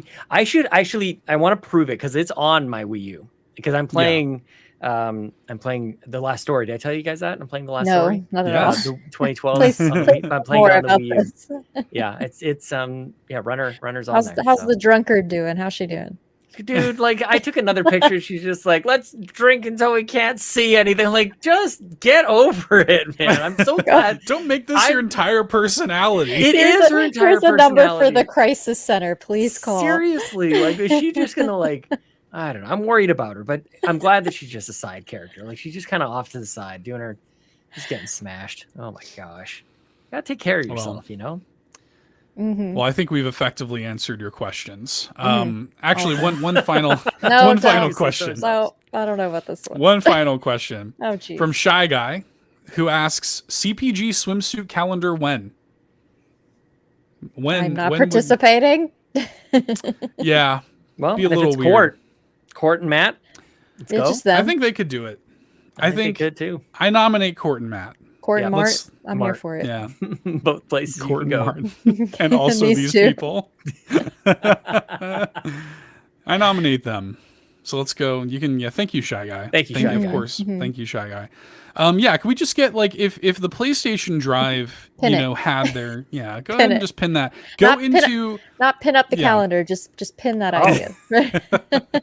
go into when they do the PlayStation Drive, just go into their chat in our Discord, go into their chat when they're live, and just tell them about it because I Yeah. think they need to do it. They're clearly okay. Let's talk about title screens. Oh yeah. Y'all, this came up. This was so great. Brian Eck posed a question to the community over this weekend because this was, and this is maybe a little relevant to you, Sean. People have been freaking out over the Starfield title screen, which is the stupidest thing I think I've ever seen on the internet. That's how you know you've made it as a game. You're really popular when people are trying to tear you down with some garbage like that. So stupid. But this encouraged Brian Eck to spin that into a positive light. And this was really cool. He said, question for the Nintendo Drive community. What are some of your favorite Nintendo game title screens? And we have come prepared with a few. It's funny. I was like, let's do like 1 to 3 each. And Lachlan's like, I don't think I can really think of any. And Lachlan has more than I do here in our notes. So Listen. Yeah. One of them's on there because of course it is. But the other 3, yeah. Yeah. So how do we want to do? We want to go clockwise, whatever that means. Whatever that means. How do we want to approach this? Because I've got 3 and I have them in like descending order, and I've got links there for you, Sean. Lachlan was not. I've got you load up. That's what I was doing earlier when you said I fell asleep. I was getting to Locklets over there. So. Oh yeah, because I'm not. Yeah, I'm not a good co-host. I was like, you just figure it out. You'll find it. Yeah, I'm not going to do no hyperlinking. Google. Yeah, Google. You got YouTube. You can figure it out. Yeah, I got close enough anyway, I think. Well, I'll go ahead and my number 3, I guess. And this is hard for me, by the way, y'all. I could have done like a top 20 with these. Like, there's so many great ones. But I'm going to shout out my number 3, Super Smash Brothers Melee. Man, that is such a good opening. That is my favorite Smash opening. I love the notion of these. Y'all have to watch the video because Sean's got him queued up and he's working hard over there. So I want y'all to go on youtube.com/carpoolgaming and watch the video. Like that pilot's like sweating, just like I'm getting on. He's like the engineer behind the scenes. I love that they're toys in this one. I love this is the genesis of Amiibo here. Totally. And like that, you just get these little windows into their world, and they're just like little vignettes. It's got this incredible like orchestral music. Just gets you so hyped, dude. That shot with all the Yoshis. Oh, I love it. I just want to say, and because we all do the assignment a little bit differently. You are celebrating a great intro here. But is this a start screen? Is this a start screen, Seth? It is the first. I mean, here's the thing: when you boot up the game, it is what you're trying to get with. to the start screen in this video. Okay, right. Start screen is pretty good. Get ready, dude. They're actually Amiibo. Like those trophies. Yeah, they're literally Amiibo. Yeah, that's amazing. So yeah, I mean, like for me, I look at it because if I was just judging it just based on the static screen, like that's whatever. But like this whole thing is what is so stupid about the whole this start screen is dumb because they're all this, Seth. Right. They're all this unless you're Mario 64, which you talked about, and Mario Paint, which is not part of my list, but it's something that everybody talks about. It's the build up. It's everything that leads up to when you boot up the game, the screen that you are greeted with. Right. Okay. This immediately greets you. That was how I took the assignment anyway. But yeah, this is a great one. I just and Smash always crushes it with the start screens, with the intros and all that. Like it's always excellent, but Melee is my favorite out of all of them. So yeah, that's pretty mine. Good. Pretty good. Pretty good. Well, so clearly these developers cared about it. Yes. Clearly, unlike Starfield, they just lazy developers, lazy devs. All right, what do you got, Lachlan? So I can't remember what like the intro when you start up the game, but just for the music alone, my number 3, because the last one on my list is just like a special mention. So I technically have 3. Okay. So my 3rd, and I reordered mine in the notes, is Paper Mario. Oh damn it! Oh, no, wrong one. No, Wrong one. just say number 3. I saw how Seth ordered his, and his Super Smash Bros. Melee was first, but he said third, and so I was like, okay, I need to reorder mine so that Sean knows what to do. Here's the thing that bothered my OCD. I'm working on it. Just hang on, guys. It bothered my OCD because my number 2 has a 2 in the title, so that's why I did have the numbers in there at first, and I took them out. But it's Paper Mario from the N64. Don't worry about putting the numbers in there. So don't worry about it. We'll keep going. This, by the way, this Paper Mario intro calls back to a kind of Mario tradition of setting a stage of the stage play thing, which I think might have started in Super Mario Brothers 2 and carried forward into Mario 3 as well. This is Mario 3, like the checkerboard kind of floor. Yeah. Totally. And man, I did this assignment differently, y'all. And it's okay.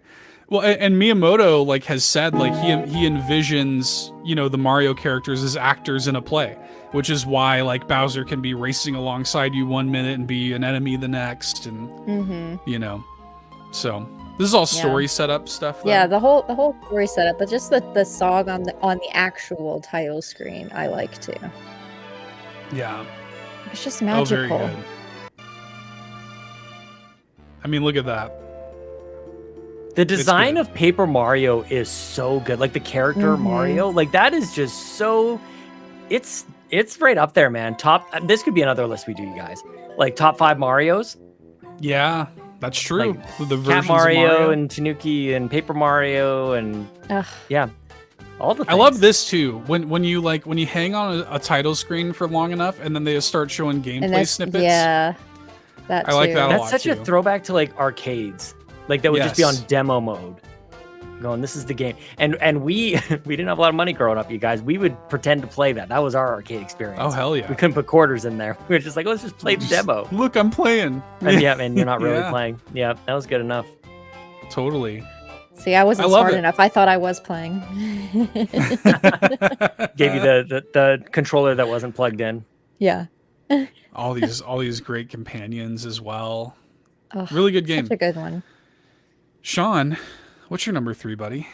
Number 3, I haven't numbered anything here. So okay. Out of order. I feel like anybody who knows me, they'll know something about me that one of my favorite games. Oh, this is too loud. One of my favorite games ever. UN Squadron for the Super Nintendo from Capcom. You know what? Since we're talking about the lead up, this is based on an anime, Area 88, I believe it's called. Okay. And it's just got great Super Nintendo Capcom music. You've got this pilot getting up into his fighter jet, and he's gonna go down the runway, and it's just look at this 3D graphics. This is sick. Have you ever seen this before? This is gonna be Sean when Starfield comes out. Oh my gosh, let me in my rocket ship. Let me fly. This is very close. And part of me doesn't understand why a plane can't go out into space, but that's for another day. It's already up there. But this title screen right unicorn? Here, it's a Ponyta. I was gonna say Ponyta. It's a Pokemon. It's just this flaming unicorn head with UN Squadron. It's got this amazing music. Oh my goodness gracious, you guys. You've got to play UN Squadron. You have got to play it. And to your point, right afterwards, it gets right into gameplay, it gets into a demo, press start, and you can play this amazing game. Oh my goodness. Is this that game you played on your birthday? Sure is.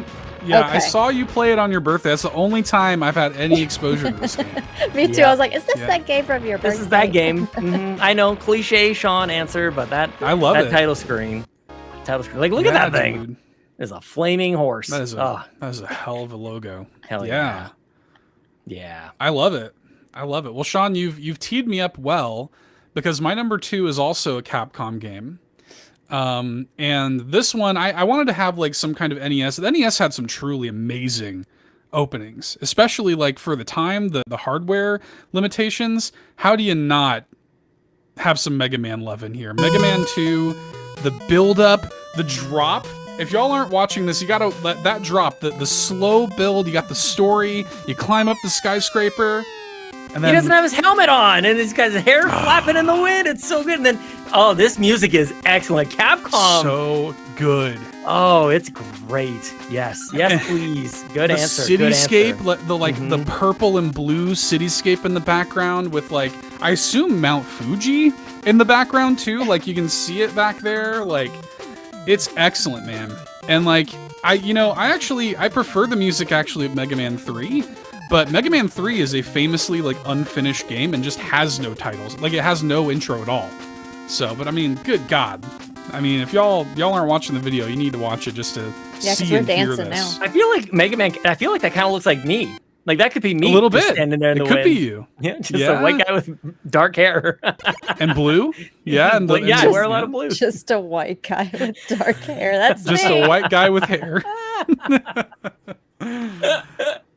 Oh, hey, what a good. That's me. That's a good intro. Yeah.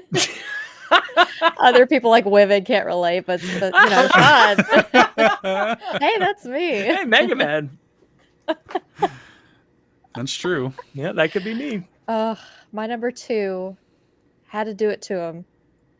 Oh, had to do it to him. Is Kirby 64 or Kirby and the Crystal Shard? Yeah. Best. The lead up. This is a good title one. Screen. Yeah. So great. All the little fairies. Feel bad the best for him. thing. Oh, yeah. Well, the best thing about Kirby 64, and I can't remember if he's in the intro or not, but the chonky no neck DDD in this game is so good. I don't know if he's in this intro or not, but my God, it's excellent. Look at this. Flipping out. This Crystal is my first Shard. time seeing this. Shard I'm is not the word surprised. we could get rid of. Yeah. The little Yeah, I know. It's shocking to many people. orbs with the eyes. Orbs with the eyes. Boots with the fur. Thank you, son. Yeah, we're doing All the that. orbs were looking at her. Look at Kirby. Kirby is always just chilling and gets thrust into some, crazy thing. That was pretty good. That was pretty good, Locke. Yeah, I wasn't sure if that was the intro. Where did that sound come from? Just He's always like, weirdly high "Hi." quality. You guys got all Wait. these like intros and everything. What's the start screen on this one? You There is and not, the like, this Squadron video. had a No, the video probably cuts not. it off before Well, the I actual backed start it up. I screen. wasn't going to include it. It just so happens to have had a pretty, Super Nintendo kind of intro. Has an excellent build up. UN Squadron, Mhm. really good. Unsquadron. Yeah, no start screen on that video. No. Unsquadron. Unsquadron. It's like an unsquad, so are you alone? I don't know. Pretty good. What you got, Sean? What's Oh, next? who's on your next? Is it list? me? Yeah. It's you. What is Clockwise. I've got one more. I've got one more to share with you guys. Okay, I love it. It is Konami's Blades Oh, of Steel. let's This is go. let me just give you a little sound effect. I don't know if this is coming through on the audio, but like it's very like this is me taking the assignment very literally. What's the start Yeah. screen look like? You fire up your NES and it's just the words come inside to side. Boom. Ding, Blades of Steel, and You can that's hear it. the steel, the shimmer. Yes. Yes. Oh, what a game. No Blades of Steel- nonsense. I think you could play like, how do you say, Gradius or Gradius? You play that Yeah. like in between periods. Oh, for real? Yeah, That's like it would go sick. to intermission, and you would play a different Konami game in the middle of it. Shout out to Blades of Steel. That's a What great didn't game. Ryan use Blades of Steel as like the pants music one time? Wasn't that Ryan's music I one think, week? was it Blades of Steel? It was I'm something. like, I don't even know if there is any music to this game. I was like, all I don't hear know. is. I'm not hearing any music right now. yeah, but it's I thought just random hockey yeah. noises. Yeah. Yeah. No, Blades of Steel. Very good. Shout out to that title screen. Very basic. Doesn't need to be like that's just hardcore. Hockey is hardcore. Black and gray, like the Oakland Raiders over here. You know what I'm saying? Yeah, Yeah. you know he's You know talking what about. Yeah. Yeah, I got That's you. right. I thought so, Ryan. Yeah, I was right. Cool. I love that. Okay. That's all I got. Well, my number one is just, I mean, it's iconic. And it's one of those like boring, kind of answers, but like I had to go. It just is, I think, the greatest title screen of all time. It's so simple, so kind of like pulled back and reserved compared to how like, epic the scope of Ocarina of Time winds up being. But just this quiet, the pitter patter of Epona's hooves, you know, going up This is against a the good background. answer. This isn't a boring answer. This is a good answer, Seth. The way the piano comes in and that like melody It's over like the two coconuts. ocarina. Yeah, it is. Yeah. I think that's what they did. Yeah. But like, it's so chill. Like this used to actually, I think before I knew what ASMR was when I was a kid, this would like trigger my ASMR. Yeah. And like to the point where now I find this title screen so incredibly relaxing. Like there's a video on YouTube of this that goes for like 10 hours. And sometimes I'll just play it to fall asleep.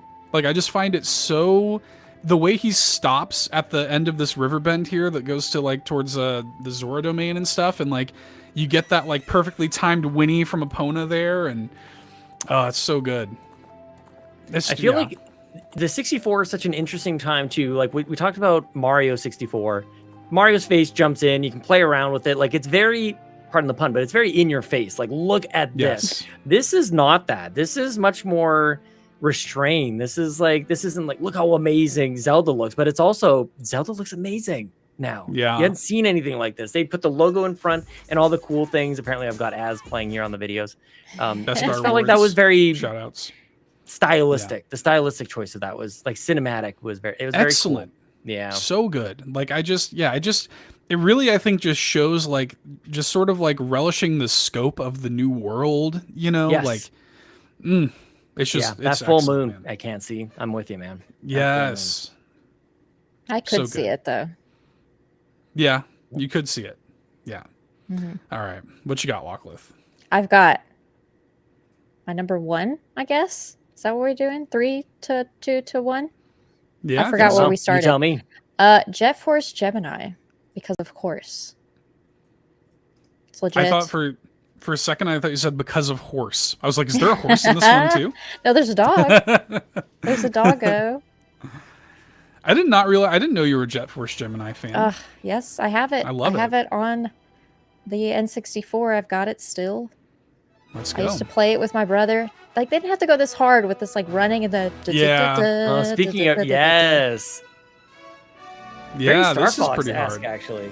Yeah. Oh, Star Fox could have been a good answer. If I was thinking about good answer. The whole intro part.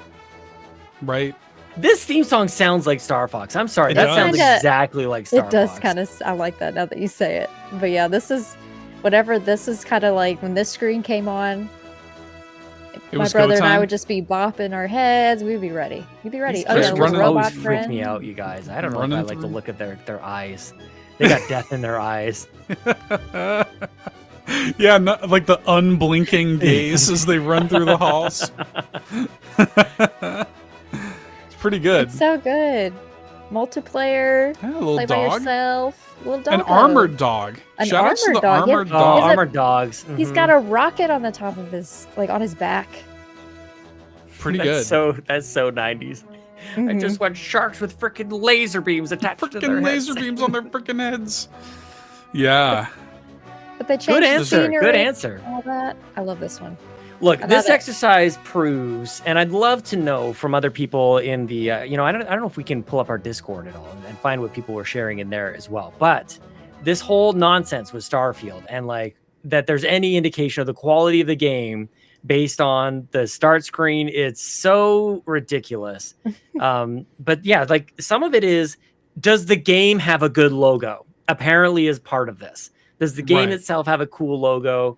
Is there like, what is the presentation behind it? Like we've talked about Ocarina of Time, very cinematic. Blades of Steel, totally minimalist, but still kind of effective in a weird way. So I feel like more than just, looking at the screens, I think it's more about the appreciation that is attached to them, if that makes any sense. And that's why I like that. That's why I wanted us to chat about this here, because I thought the Discord just did a great job over the weekend of doing exactly that. And that's kind of what we do around here on the Nintendo Drive. Like, turn into a positive. Yeah. Yeah. Did everyone expect for Starfield to be in the papyrus font? Yes. Comic Sans. Yeah. Yeah. Is that why we're upsetty spaghetti? If it was papyrus, that'd be pretty. If it was papyrus. Yeah. That would be pretty good. You had I don't know, is this like your honorable mention or something in here, Lachlan? Yeah. Animal Crossing New Horizons. We've all seen it. It's just, it just shows either one of your villagers or like the NPC, but it's just your start screen. They're just chilling. They're walking around. It's got that intro song. That great music. Yep. Yeah. Simple. Shout out to this one though, because it is in your island and your world. Yeah, like yours. If you have builds, you can see your builds. Like That's sometimes cool. people will share pictures of just the start screen. Like that's a thing that Animal Crossing community does. Like on Instagram, is sometimes you right before the press A comes up, you can get a quick like screenshot, and it's just got Animal Crossing New Horizons, and it's like your build there with your villager before all walking the other through HUD it. elements. Yeah, because you have like a moment before the HUD comes in to take that quick Paprika's like little. online. That's Paprika's hilarious. online. What that's on the video that we're watching Yeah. here. I thought that was the font. Did you thought it was you? Wait, who's Paprika?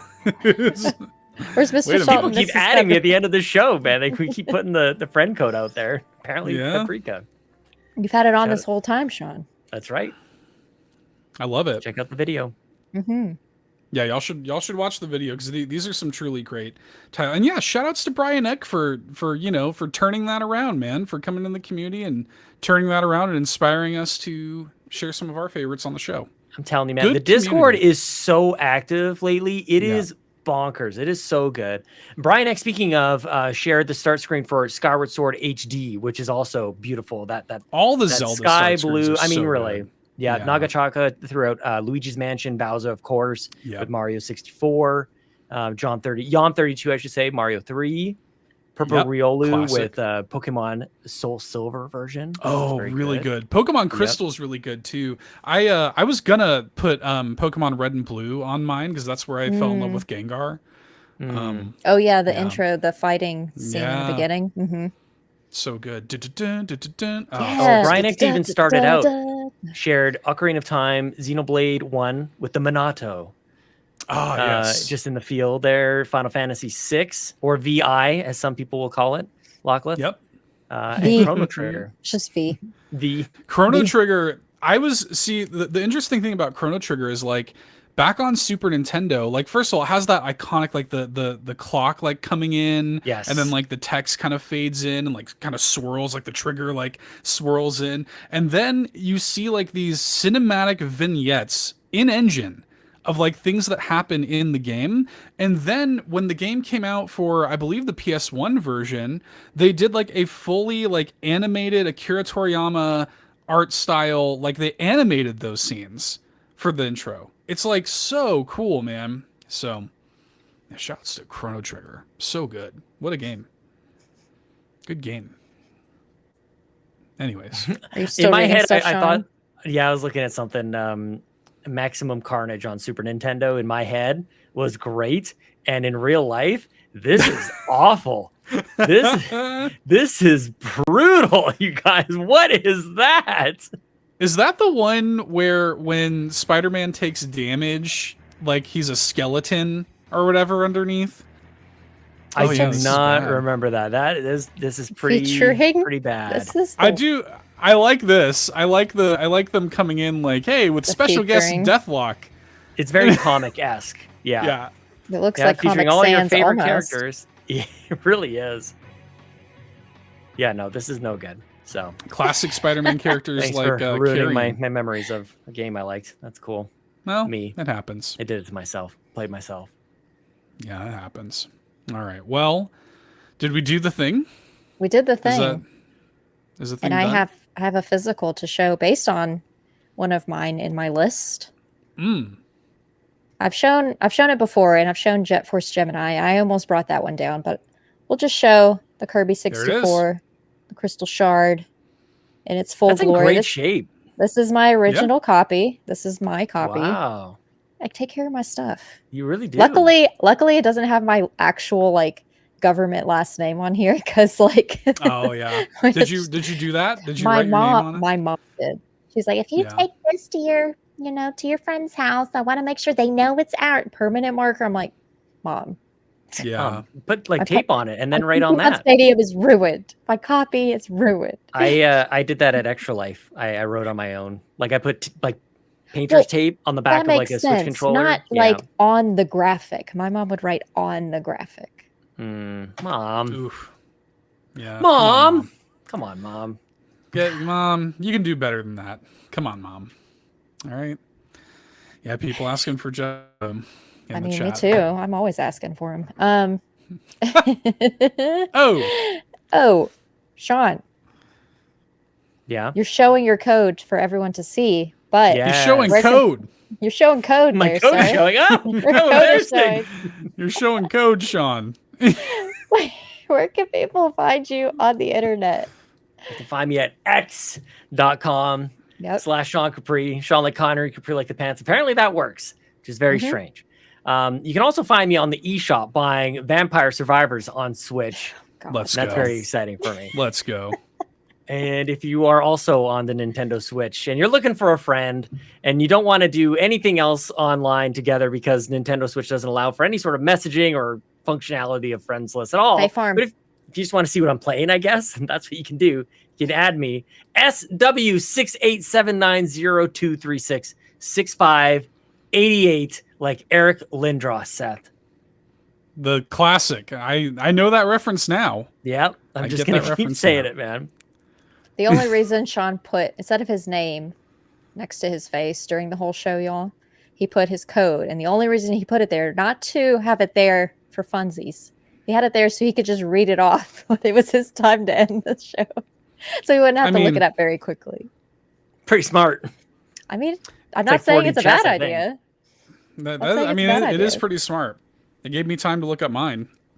So I appreciate you for that. Where can people find you then? I will never call it X. I'm going to be, I'm going to stick to my guns. I didn't call it X. I called it X. Yeah, that's true. Me and Mart on the PlayStation Drive. We're just being ridiculous about it. X. Yeah. I can't do it. I'm just going to stick and for no reason. I have no attachment to Twitter, but just, I don't like change. So you can find me on Twitter at twitter.com/$2hero, which I believe still works. And my Switch friend code is SW411280613454. Nice. So yeah, thank y'all. I'm gonna read it faster next week. I'm just gonna blast through it. I might get it tattooed. I'm just gonna, I do want to get the tattoo. Yeah, just pull the lip down. Just this is my friend code right here, right here, baby. I'm gonna put my friend code on a QR code under my lip. Scan this. Put a QR code under your lip, or get one of those get like one of those teardrop tattoos, and people are like, "Oh, how'd you get that, man?" And it's like it's just a QR code that leads to my Switch friend code. You want to play Splatoon together? Yeah, drizzle season just started. Oh my god! Y'all can find me on X or Twitter. I'll say both at Locklith TWT. You could still find me on Threads at Locklith. I still post there and on Instagram as well. Or you can find me here on YouTube as part of Carpool Gaming, as part of the Nintendo Drive on Wednesday this week. Yeah. And I gave y'all, if you were here or listened to last week's episode, I gave you the first 2 parts of my friend code. I have the last 4 digits. So if you wrote those down, get out your pens. I'll give you a moment. It's like a Mega Man game. I'll give you a moment. Get out your pen, your pencil. Reach. Do you have your password from your last playthrough? Use your facial recognition on your phone. Open your app. Mm-hmm. I can give you more time to if you want. I've got a couple things I can say. No, I've got it. I've got it open. Okay. So I'm giving people the time. I know you're ready. Giving them time. Okay. Giving them time. I want to say thank you and welcome to my friends list to Tentomushi, ScheiGuy. Thank you, ScheiGuy. Thank you, JT, ScheiGuy. And Cody Color. Welcome on in. I accept your friend request right now. I accept. Yes, you know what? I accept. Come on in. I love it. This is so good. So last 4 digits of Locklith 3, the longest show we've had in a while too. The last 4 digits of Locklith 3 is 2985. But wait, there's more. The first 4 digits of Locklith is 7798. Oh my god! Wait till next week to get the rest of that. So the other 8 digits will be coming at you next week. Can they be references to digits of pi? like the 3rd digit of pi, the 17th digit of pi, the 4th digit of pi. Can we just add another layer of complication? Yes, more. Please. Yeah. Be pretty good. Mm-hmm. Just might as well speak in Spanish by this point. Okay, thank you all for hanging out with us for today's episode of the Nintendo Drive. Bump that like button if you haven't already, and fuel this carpool in the comments below by letting us know what your favorite title screen is, and include, we'll include the intros, the lead up to the title screen. What were your faves? And maybe what weren't your faves? Because Sean learned tonight that one of his faves he thought was actually not so that great. What intros don't hold up? Yeah, which ones hold up, and then which ones intros that hold up and don't hold up. See y'all next week. Yep, tier list. Yeah, that's right. All right, cool. Good night, everybody. Good night. Yep. Aw, I don't want it to be over.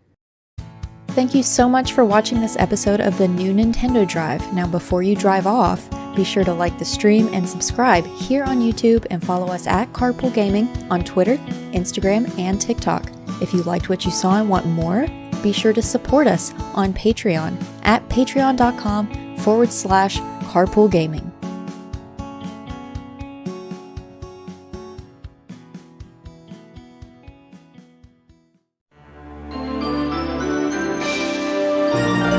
Deek.